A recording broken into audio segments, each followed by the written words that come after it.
Hey, what's going on? And welcome to another episode of The Way I See It. My name is Chris, and today is Sunday, and I wanted to go ahead and bring up another episode about your business entrepreneurship and how it's tied into Zen.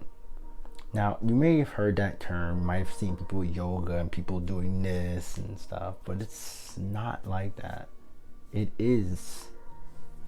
Zen is everything. It makes up everything. The way we live, the way we die, the way we are, how we sleep. We don't necessarily pay too much attention to how we actually interact in our lives. And I say that because we do it so much, we forget that it is ourselves. For instance, you'll hear some, fancy, philosopher maybe say, no one makes you angry, you become angry. You choose to be angry. You might see people who are grandmasters in chess, for instance, and they say a grandmaster can knows between like 10 to 15 moves ahead of the current move, and we don't pay attention to that. We might see Dragon Ball Z or Superman, where you'll see like these people continue to move up in their level, and then they have certain personalities, and you can check out how these personalities influences how that character plays out in the show. We've already, and this is what I'm getting at. The Marvel universe has changed dramatically, where they've just laid out all of the blueprints. Game of Thrones, the whole winter is coming, and the 10 years of winter, of darkness, and then you have 10 years of summer, of daytime. So what I'm trying to get people to understand is that if we pay attention to that, just pay attention to how that goes. What goes up must come down. Every crest in a graph that shows prosperity has a crest that has what we call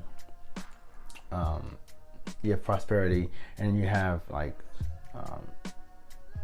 the opposite of not prosperity. You have despair or a depression, and like this is not something that we try to avoid. This is a fact. This happens.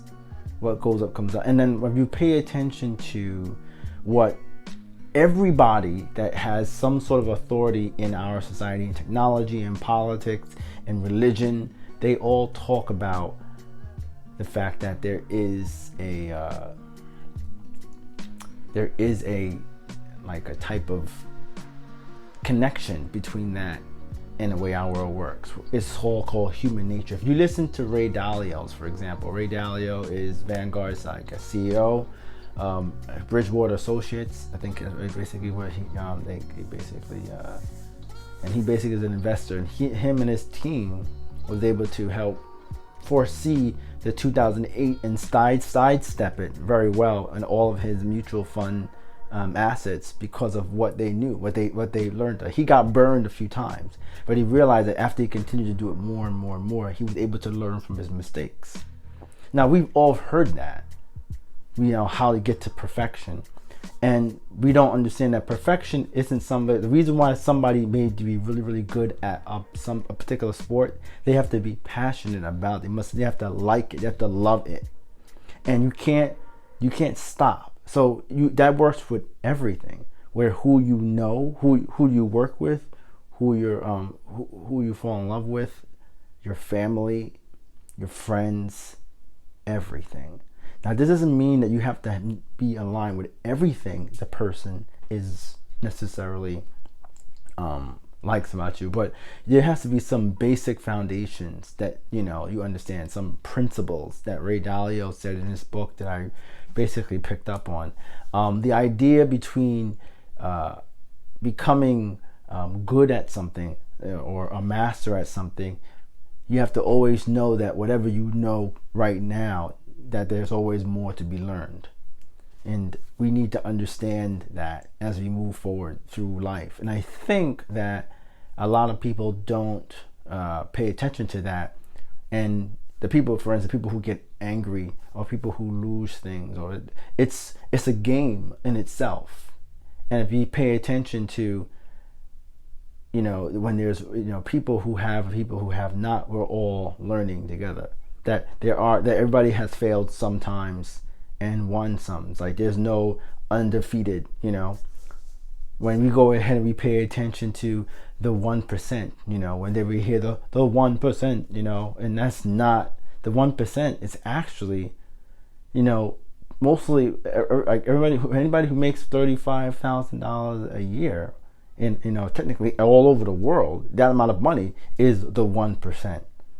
That the other 99%, there's people who make way less money, and we don't pay attention to the fact that if the 1% of the 1%, like, I don't know, for instance, like the 1% of the rich, for instance, like people who are billionaires, and that they know how to control the mindset of the 99%.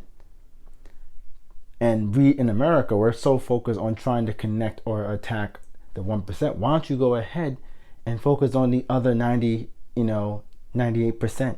of that, you can probably, and we don't have, and you can, and instead of them teaching them the way that you get treated, you teach them how to connect the world the way you see it, and then you use their power. This is the infinite game that we kind of hear. Simon Sinek basically says that in the infinite game is that we always focus on winning life. There's no such thing as winning life. When we're trying to, like, when you raise your child from infant to adult, you have to pay attention to the fact that it's not just that child that you're taking care of. You have to also take care of everybody else's child. It takes a village to raise a child. You've heard that in probably in stories too. So pay attention to these things when you're trying to think through things. This basically means, hands down, that you're going to need patience. You're going to need to have focus, and you're going to need to be able to know you're going to fail when you're going through it. And if you learn through those things, you'll be able to start seeing the patterns as they unravel every single day.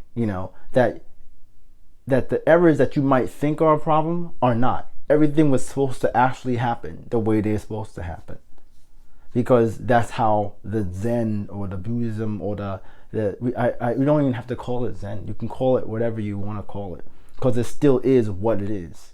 But that's it for today. I mean, I think that's going to be really one of the good opportunities. You want to be an entrepreneur, you're going to get your hands dirty. You got to focus on things that you're passionate about. You got to be excited. You got to be willing to take risks.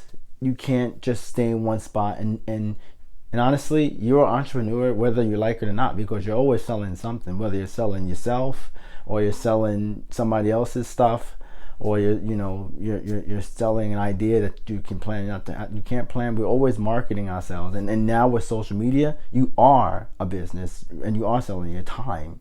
Anything you move. This video is being analyzed and aggregated and sorted out online to kind of get towards certain people. So pay attention. You got to pay attention to like how this is. We can't run from it.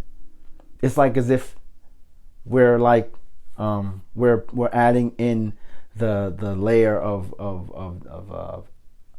like we're adding a layer of code on top of what we've already learned, and now we're coding against this theory now, and you should pay attention to it. The full fact that the short-term game has gotten us, and we're able to realize that things take time, and all the time you actually pay attention to where you started and where you've got to. You could see 20 years, 30 years. That's a long. And if you're not even 20 years yet, you have a long way to go. You should spend the next 15 years talking to everybody that's older than you and writing a journal. And at the end of the year, make a book. Yes, it's that serious. Because you need to quickly understand what other people are messing up with, so you don't make the same mistakes. And these are the things that people don't pay attention to. They're afraid. They're afraid of actually looking back. That's why some people don't learn new languages, you know, because it's hard to actually be master at your own and then have to be old enough and then feel like, oh, I don't know something because, you know, I'm supposed to know everything because I'm, you know, I own this company or I'm the leader of the team. It's not. It's about, you know, I don't know anything. You know, I mean, in a Zen Buddhism says that, you know, the one of the monks came back from India and from China and was telling him, what did you learn? You know, and he goes, the eyes are horizontal and the nose are perpendicular. You know, and you know, being able, I just trust me, like it's incredible, and it's only the beginning. You know, I'm gonna send out some links and videos to people so that they can pay attention to it too, and then hopefully everybody will be able to be on the same page. So, and I talk to you guys in the next video. Peace.